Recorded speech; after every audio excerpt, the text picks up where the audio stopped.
이 시간 하나님께서 우리에게 주시는 말씀은 마태복음 5장 33절에서 37절까지 말씀입니다. 신약 성경 6면입니다. 마태복음 5장 33절에서 37절까지 말씀입니다. 제가 봉독해 드리겠습니다.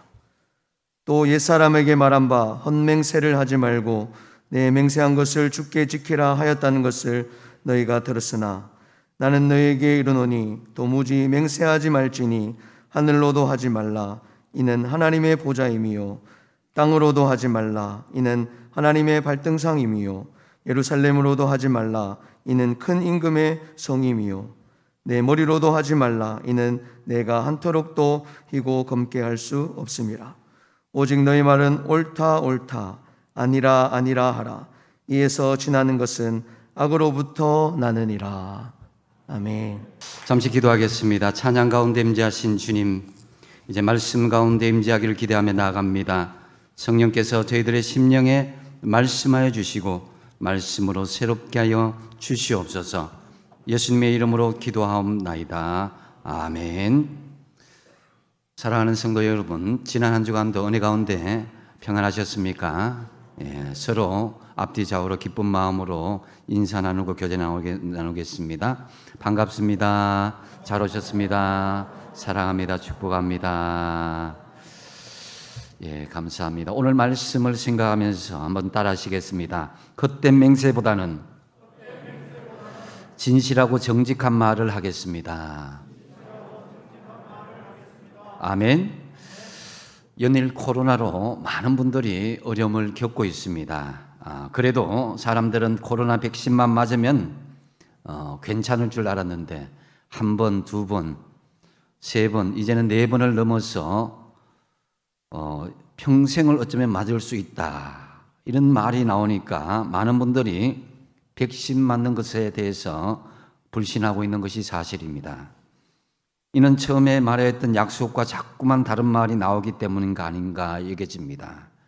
인간은 범죄 이후로 이 약속과 맹세는 거짓을 진실로 바꾸는 수단으로 사용되어져 왔던 것이 사실입니다. 우리는 참 맹세하는 것에 많이 익숙해져 있습니다. 하늘이 두 쪽 나도 뭐 하겠다. 만약 하지 못하면 내가 성을 갈겠다. 가짜면 내가 네 자식이 되겠다. 틀리면 내 손에 장을 쥐게 되겠다. 심지어는 내 배를 가르겠다. 이런 식으로 하늘과 조상과 신체를 걸고 사람들은 맹세를 하곤 합니다. 심지어 성도들까지도 하나님의 이름이나 성경의 이름으로 때로는 하늘이나 땅을 두고 맹세를 하기도 합니다. 사람들은 왜 이처럼 열심히 맹세를 하는 걸까요? 그것은 아마 자기 말에 자신이 없기 때문인가 아닌가 여겨집니다. 이것은 우리가 얼마나 거짓말과 거짓에 세상인지를 역설적으로 증명하는 것이라고 할 수 있습니다. 그래서 히브리서 6장 16절 하반절에 보면은 맹세는 그들이 다투는 모든 일의 최후 확정이다라고 말씀하고 있습니다. 다투다 안 되니까 서로 맹세로 끝장낸다는 거예요. 사실 불과 3, 40년 전까지만 해도 예수 믿는 사람, 교회 다니는 사람이다라고 하면은 세상이 그래도 정직한 사람으로 인식되어 왔습니다. 사기치고 도둑질하고 심지어 강도질을 하고 감옥에 간 사람이라도 예수 믿으면 정직한 사람으로 된다고 인정되는 분위기였습니다. 하지만 오늘날 상황은 많이 달라진 것 같습니다. 심지어 예수 믿는 사람 중에도 정직하고 진실한 사람이 있네라고 말할 정도로 교회가 신뢰를 잃어가고 있고 또 세상이 보는 교회가 시각이 많이 달라지고 있다는 것을 알 수가 있습니다. 물론 우리 안에서 보면은 이 사회가 잘못되고 왜곡되게 교회를 보는 시각도 있지만 그것조차도 교회가 신뢰를 잃어버린 과정이 있었기 때문이 아닌가라고 반성해 봅니다. 예수님 당시에는 거짓이 굉장히 난무했는데요. 성전에서 거룩하게 예배드리고 제사 지낼 때는 굉장히 거룩하고 정직한 백성으로 보였지만은 성전 밖으로 나오게 되면은 지능적으로 거짓말하고 상습적으로 거짓말하는 사람들이 많이 있었습니다. 당시 유대인들은 그 거짓말도 모자라서 하늘에 맹세하고 땅으로 맹세하고 예루살렘 성전으로 맹세하였고 심지어 자기 머리를 걸고 맹세를 하기까지 했습니다. 그만큼 그 당시의 상황은 진실하지 못했다라는 것이죠. 그들은 거짓말을 하기 위해서 상투적으로 사용하였던 방법이 바로 맹세라는 도구였습니다. 사실 이 맹세 자체는 나쁜 것이 아닙니다. 맹세는 헬라어로 호르코스라고 하는데요. 맹세 혹은 서원이라는 뜻입니다. 이 호르코스라는 단어는 맹세를 할 때 잡았던 지팡이에서 유래되었는데요. 이 옴누오라는 그런 헬라어 맹세하다라는 뜻으로 신성한 물건이나 제단을 증거하였다라는 제단을 움켜쥔다라는 그런 뜻과 연결되는 단어입니다. 구약에도 보면은 하나님께서 맹세를 하는 것을 볼 수가 있는데요. 하나님께서는 마음에 의심 반 또 우려 반 일고 있는 아브라함을 데리고 나와서 야 아브라함아 하늘의 별을 봐라 바다의 모래를 봐라 너의 후손이 이처럼 많게 하겠다 이렇게 약속을 해 주십니다. 그래도 아브라함의 마음이 확신이 들지 않은 것처럼 보이자 창세기 15장에 보면은 아브라함이 잘 믿지 못할까 싶어서 하나님께서 맹세를 하시는 것을 볼 수가 있습니다.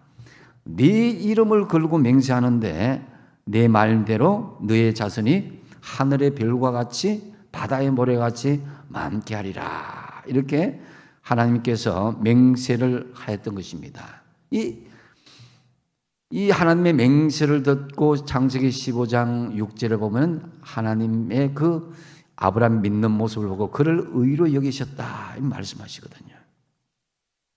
실제로 유대인들은 중요한 일에 있어서 서로 이웃 간에도 맹세를 하는 것을 볼 수가 있습니다. 출애굽기 22장 10절에서 15절에 보면 하나님께서 하나의 사건을 가상으로 만드시고 말씀하여 주십니다. 어떤 사람이 며칠간 집을 비우기 위해서 이웃 사람에게 가축을 부탁을 하게 되었습니다. 과거 여행을 가려면 가축을 맡아줄 사람이 있어야 하지 않겠습니까? 그리고는 여행을 떠났는데 그 사람이 여행을 떠나고 난 뒤에 이상하게도 그 가축 중에 몇 마리가 죽고 말았습니다. 남의 양을 맡았던 이웃 사람이 얼마나 답답했겠습니까? 자기도 모르는 사이에 양이 죽어버렸던 것입니다. 자기가 죽인 것도 아닌데 주인이 돌아오면 자신이 결백하다는 것을 증명할 방법이 없었던 것입니다. 그래서 답답한 그 심정에 이런 상황에서 잘못하면 이웃 간에 큰 분쟁이 생길 수 있고 좋았던 우정이 한순간에 깨어질 수 있는 상황이었습니다. 하나님께서 이런 사건을 가정하시고 이렇게 말씀하셨습니다. 양을 맡았던 이웃이 정말로 그 양을 자기가 죽이지 않았다는 것을 확신하면은 주인 앞에서 출애굽기 22장 11절 말씀처럼 이렇게 맹세하라고 말씀합니다. 두 사람 사이에 맡은 자가 이웃의 것에 손을 대지 아니하였다고 여호와께 맹세할 것이요 그 임자는 그대로 믿을 것이며 그 사람은 배상하지 아니하려니와라고 말씀하는 것입니다. 그래서 여호와 하나님의 이름을 들어서 맹세합니다. 나는 절대로 당신의 양을 죽이지 않았습니다라고 맹세하라는 것입니다. 그러면은 그 맹세를 듣는 주인은 반드시 그 말을 믿어주라는 거예요. 하나님의 이름을 걸고 맹세하는 것을 의심하면 안 된다는 것입니다. 그리고도 배상 청구도 하지 말 것을 말씀합니다. 이처럼 이 맹세라는 것을 좋게 이용할 때는 서로 신뢰를 할 수가 있고 서로 약속을 지키게 하는 순기능을 가지고 있다라고 볼 수 있습니다. 그런데 하나님도 맹세를 하셨고 사람도 맹세를 할 수도 있지만은 문제는 하나님은 어떤 맹세나 약속을 지키시는 분이고 사람은 그 약속을 잘 지키지 않고 부도를 낸다는 것이 문제입니다. 그래서 예수님께서 33절 이 구약 시대를 상기시키면서 이렇게 말씀하십니다. 또 옛사람에게 말한 바 헛맹세를 하지 말고 내 맹세한 것을 주께 지키라 하였다는 것을 너희가 들었으나 그랬습니다. 그러니까 옛날 구약 시대의 사람들은 그런 맹세를 하는 것에 대해서 너희들이 들었다. 그래서 구약 시대에 맹세를 할 때는 몇 가지 조건이 있었습니다. 먼저 하나님을 경외하고 섬기는 일에 맹세하라는 거예요. 신명기 6장 13절에 보면은 내 하나님 여호와를 경외하며 그를 섬기며 그의 이름으로 맹세할 것이니라고 말씀합니다. 그리고 하나님으로 이름으로 맹세할 때는 반드시 지키라. 그렇지 않으면은 그 책임을 묻겠다라는 것입니다. 그것이 레위기 19장 12절 말씀인데요. 너희는 내 이름으로 거짓 맹세함으로 내 하나님의 이름을 욕되게 하지 마라. 나는 여호와니라 그랬습니다. 또한 신명기 23장 21절 말씀에 보면은 내 하나님 여호와께서 원하거든 갚기를 더디하지 말라. 내 하나님 여호와께서 반드시 그것을 내게 요구하시리니 더디면 그것이 내게 죄가 될 것이다 그랬습니다. 하나님의 이름으로 맹세하였는데 거기에 부도가 나게 되면 잘 지키지 못하면 책임을 반드시 묻겠다는 것이죠. 하지만 예수님 당시의 사람들은 이런 맹세를 악용하기 시작했습니다. 맹세를 하면 사람들이 믿어준다는 사실을 이용해서 자기의 어떤 주장을 관철하기 위해서 혹은 약간의 거짓말이 섞여 있는 것을 사람들이 믿도록 하기 위해서 함부로 맹세하는 일들이 벌어졌다는 것입니다.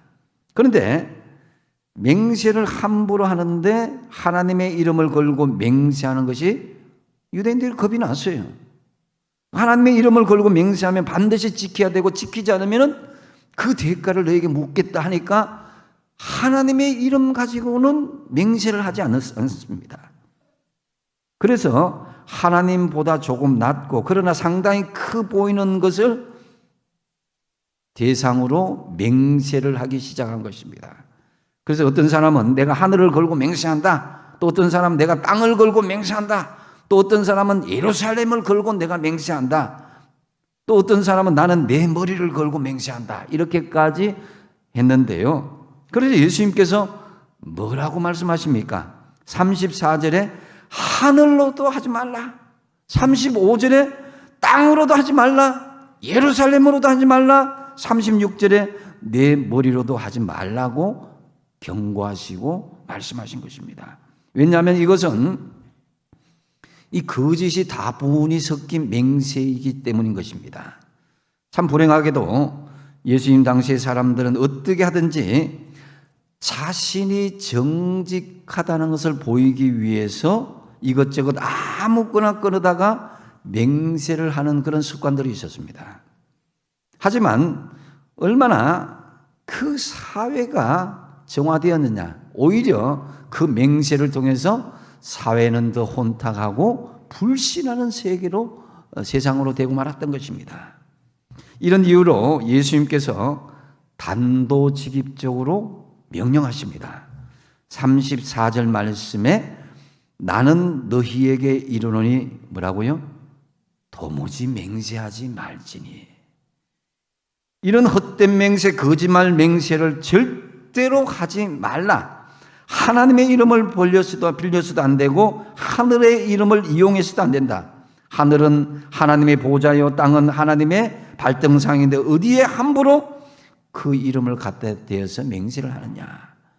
어떤 이름을 갖다 맹세를 해도 그 이름은 하나님을 잊어버리고 사용할 수는 없다. 하늘이고 땅이고 머리고 모든 것이 다 하나님께 속했는데 하나님의 이름을 욕되게 하는 것이니까 어떤 것으로도 맹세하지 말라고 말씀하신 것입니다. 한편으로는 이 예수님의 이 맹세하지 말라 이 부분에 대해서 오해하는 부류들이 있었습니다. 그것은 바로 초대교회의 에세네파들, 또 종교교육대의 제세례파들, 그리고 근대의 퀘이크 교도들이 맹세하지 말라 이 말씀을 극단적으로 해석했던 것입니다. 그래서 그들은 결혼 서약이나 법정에서조차도 맹세를 하지 않는 그런 부작용이 일어났습니다. 하지만 이 맹세하지 말라 본 뜻은 이런 것은 아닙니다. 구약에서 보면은 아브라함이 이삭의 아내 리브가를 찾으러 종을 보낼 때에 그에게 맹세를 했고 야곱도 요셉에게 맹세를 했고 요셉도 형제들에게 맹세를 했고 다윗도 요나단과 약속을 맺고 맹세를 했습니다. 예수님도 마태복음 26장 63절 64절에 보면은 대제사장이 예수님께 이렇게 묻습니다. 내가 너로 살아계신 하나님께 맹세하게 하노니 네가 하나님의 아들 그리스도인지 우리에게 말하라 그랬습니다. 맹세하여서 말하라 그랬습니다. 그러자 예수님께서는 어떻게 대답했습니까? 내가 말하였느니라. 네 입으로 내 맹세를 말하였느니라라고 말씀하신 것입니다. 이것을 예수님께서 간접적으로 맹세한 것을 볼 수가 있습니다. 이렇게 본다면은 맹세 자체가 나쁜 것이 아니라 맹세를 오용하고 악용한 것이 나쁘다라는 것을 알 수가 있습니다. 아주 중요하고 결정적인 일에서의 맹세는 오히려 더 거기에 권위를 세워주고 그 확신을 심어주는 긍정적인 의미가 있습니다. 예를 들어 하나님 앞에서의 결혼 서약은 우리가 심각하게 생각하고 검은 머리가 팥뿌리가 될 때까지 꼭 지켜야 한다라는 그런 의미가 있죠.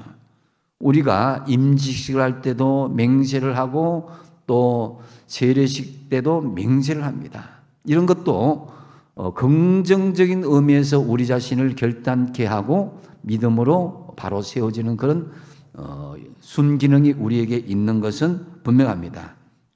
다만 잘못된 맹세, 인간의 이기심을 만족시키기 위해서 다른 사람을 착취하기 위해서 자기의 생명을 보존하고 거짓 증거하는 맹세들은 절대로 해서는 안 된다는 것입니다. 그래서 주님께서 37절에 명령하십니다. 37절 말씀을 한번 읽어보겠습니다. 시작. 오직 너희 말은 옳다 옳다 아니라 아니라 하라. 이에서 지나는 것은 악으로부터 나느니라. 아멘.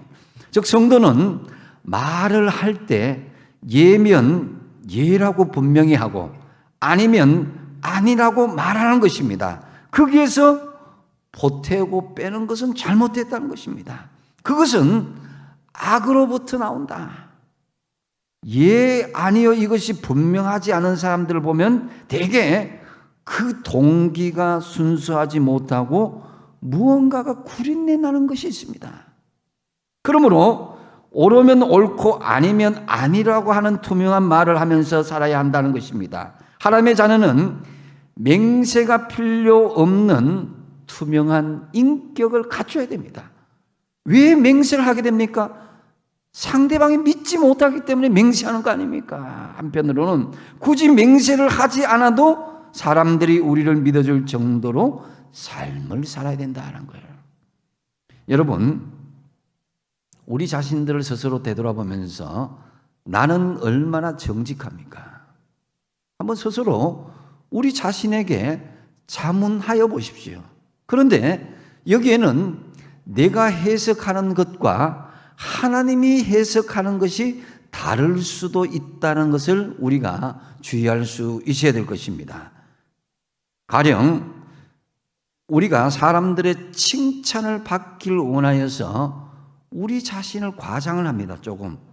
우리는 그것을 긍정적인 효과로 내가 하지만 하나님은 그것을 과장을 거짓말로 여길 수도 있다는 거예요. 또 우리는 직장이나 일터에서 사람들의 호감을 얻기 위해서 하얀 거짓말을 하는데 우리는 그 사람들을 어쩌면 피스메이커다 이렇게 이야기할 수도 있지만은 하나님은 거짓말쟁이로 여긴다는 거예요. 또 우리는 사람들의 존경을 받기를 원합니다. 그래서 갚을 수 없는 빚까지 내어서 분에 넘치는 집과 자동차를 사는데 우리는 그것을 성공이라고 포장하지만 하나님은 거짓된 삶이라고 본다는 거예요.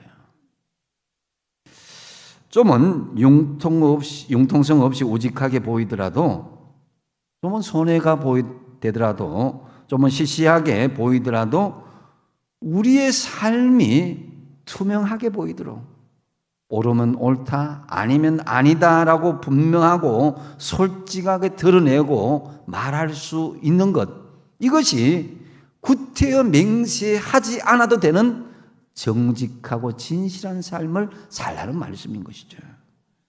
우리가 약속이나 맹세를 하지 않고도 어떻게 하면 그러면 우리의 정직성을 유지하며 진실하게 살아갈 수가 있겠습니까?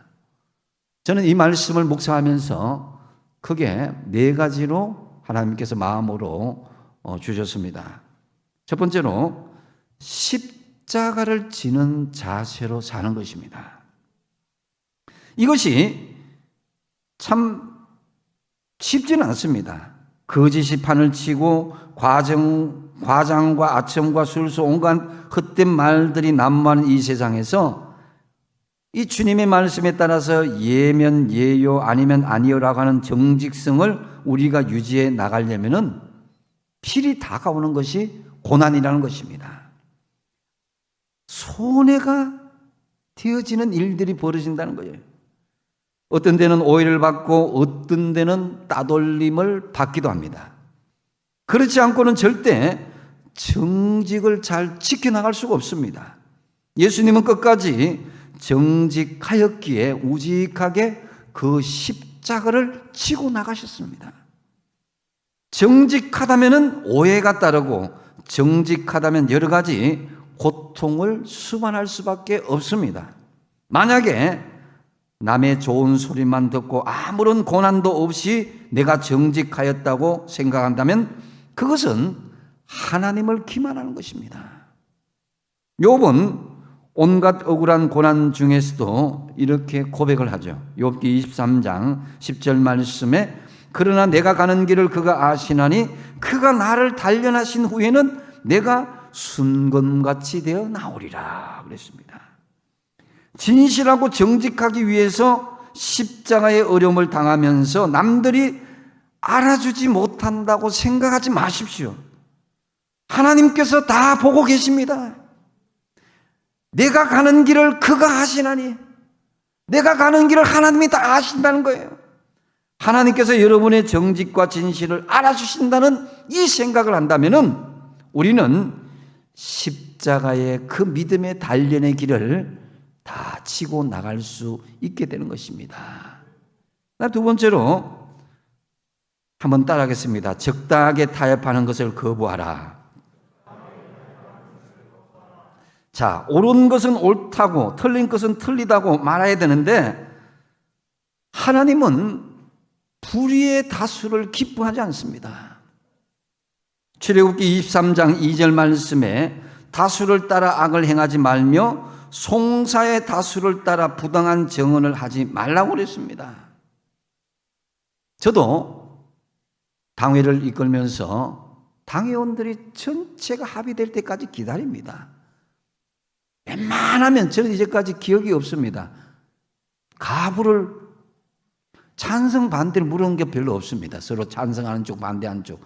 웬만하면은 모든 사람이 합의하는 쪽으로, 이해하는 쪽으로. 그래서 다수가 옳다고 생각하고 밀어붙이게 되면은 오히려 그 소수가 어려움을 당하고 교회에 큰 아픔이 될 수도 있다는 것을 우리는 알 수 있어야 됩니다. 그래서 예수님께서 재판할 때에 유월절 죄수 하나를 놓아주는 사례가 있었죠. 우리나라에도 국경일을 기하여서 죄수들을 대통령령으로 사면하는 예가 있지 않습니까? 그런데 살인자 이 바라바와 예수님, 이 두 사람 중에 하나를 놓아주는 그런 것을 본디오 빌라도가 시행을 했죠. 그때 대제사장들은 무리를 충동하였습니다. 마가복음 15장 11절 말씀에 그러나 대제사장들이 무리를 충동하여 도리어 바라바를 놓아달라 하게 했다고 그랬습니다. 이런 억울한 법이 어디 있습니까? 빌라도조차 예수님이 놓아지기를 바랐는데 오히려 군중들은 바라바를 놓아주고 예수를 십자가에 못 박으라고 소리를 질렀던 것입니다. 다수의 군중 심리, 이것이 적당하게 타협하는 그런 것으로 변질되었습니다. 진리의 길은 참 외롭습니다. 왕따를 당할지라도 옳은 것은 옳다, 아닌 것은 아니다 할 수 있는 그런 사람이 되어야 될진데, 많은 다수가 진리를 거부한다고 그 진리를 적당하게 덮어버리고 타협해버리는, 나도 혼자 서기 힘들 것 같으니까 그 많은 다수에 따라가 버리는 그런 일들이 벌어져서는 안 된다는 것입니다. 그래서 체면 때문에 우리가 그런 경우가 있습니다. 아니요라고 이야기 못하고 예, 그렇지요. 여러분, 아니면 아니라고 단호하게 말씀하십시오. 다음에 할게라고 그렇게 하지 마십시오. 다음에 되지 않는다면 지금 아니오라고 말씀할 수 있어야 됩니다. 적당하게 두리뭉실하게 타협하는 것을 거부하셔야 돼요. 그 다음에 세 번째로 적극적으로 선한 말을 할 수 있어야 됩니다.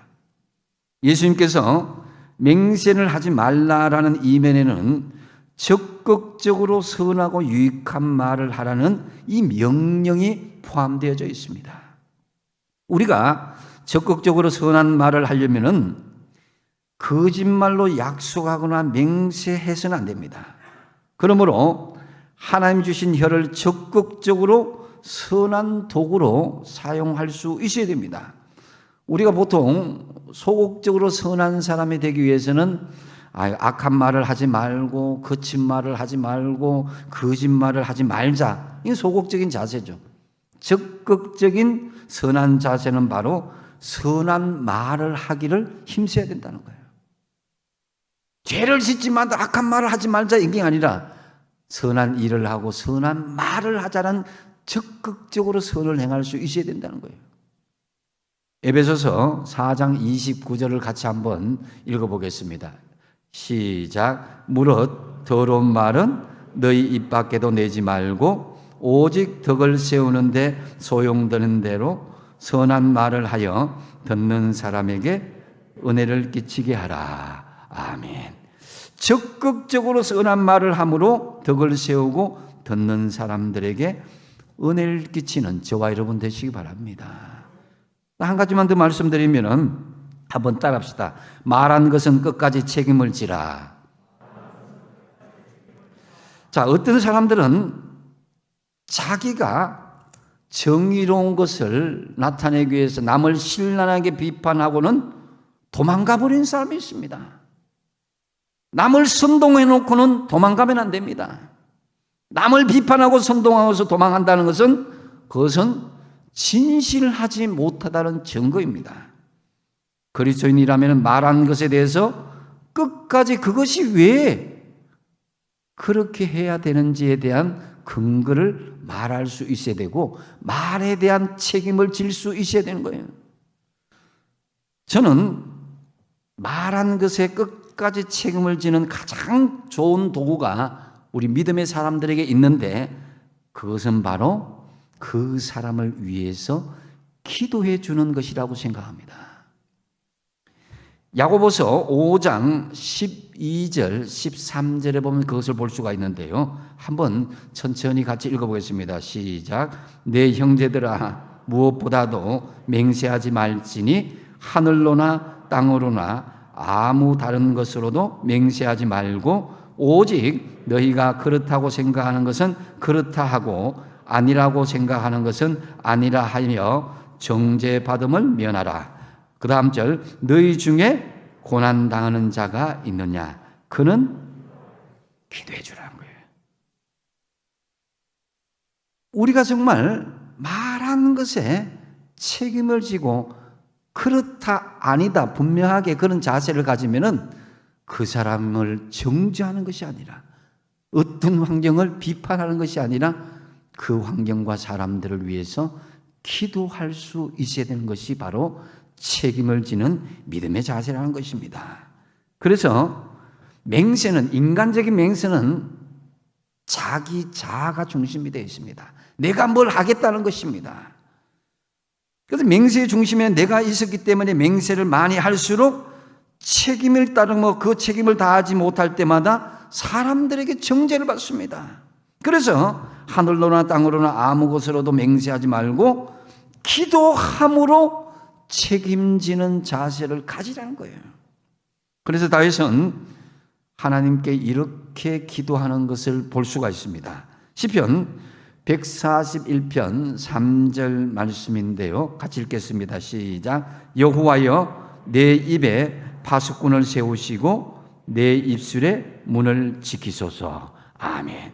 책임지지 않은 말, 쓸데없는 말들, 실수하는 말들을 하지 않도록 하나님께서 내 입에 파수꾼을 세우시고 내 입술의 문을 지켜달라고 기도하고 있습니다. 이는 곧 다윗이 함부로 말하지 않겠다는 고백인 동시에 말한 것에 대한 책임성을 고백하는 기도이기도 합니다.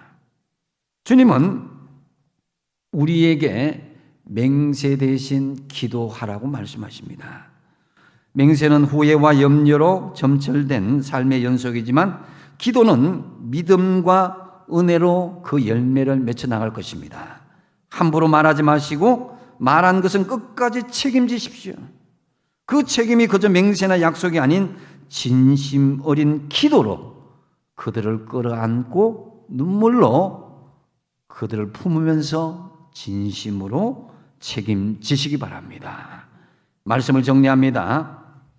하나님께서 우리에게 원하시는 것은 맹세보다는 진실입니다. 정직입니다. 옳은 일은 옳다, 틀린 일은 아니라고 말씀하십시오. 거짓이 없는 진실한 사람들에게 가장 소중한 보화, 이 정직과 진실, 우리가 흔히들 말하잖아요. 기명기고 아니면 아니다 말하라 그러잖아요. 특별히 오늘 우리의 생활에서 쓸데없는 맹세하는 것이 사라져야 됩니다. 거짓이 많은 사람일수록 내가 맹세할 수 있다는 말을 서슴없이 하는 것을 볼 수가 있습니다. 내 사정은 분명 하나님이 아실 것이란 말도 잘합니다. 우리는 함부로 하나님의 이름과 결부시키는 것으로 자신의 결백을 내세우는 생각이나 맹세를 하지 말아야 될 것입니다. 우리가 할 일은 맹세가 아니라 옳으면 옳다, 아니면 아니다 대답으로 부끄러움이 없는 양심의 진실을 밝히는 것입니다. 그래서 함부로 맹세한 일을 그것을 통해서 올무에 빠질 것이 아니라 항상 깨끗한 양심과 판단으로 정직과 진실을 지켜나가야 될 것입니다. 우리가 맹세하는 대신에 정직하고 진실하기 위해서 첫 번째 뭐라 그랬습니까? 십자가를 지는 자세를 사십시오. 정직과 진실이 있는 곳에 당연히 여러분들이 그것을 끌어안으면서 고난과 어려움이 따르게 되어 있습니다. 그 십자가를 지십시오.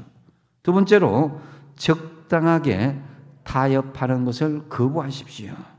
적당하게 타협하지 마시고 지금 아니요, 지금 예라고 분명하게 대답하십시오. 세 번째는 뭡니까? 적극적으로 선한 말을 하십시오.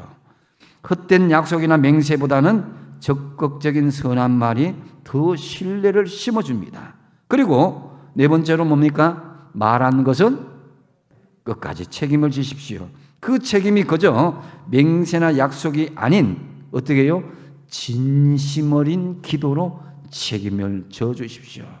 그래야 해서 불신의 이 세대 가운데서 신실하신 하나님 앞에 정직과 진실로 하나님 주시는 충만한 은혜를 누리며 살아가시는 귀한 하나님의 자녀가 다 되시기 바랍니다. 기도하겠습니다.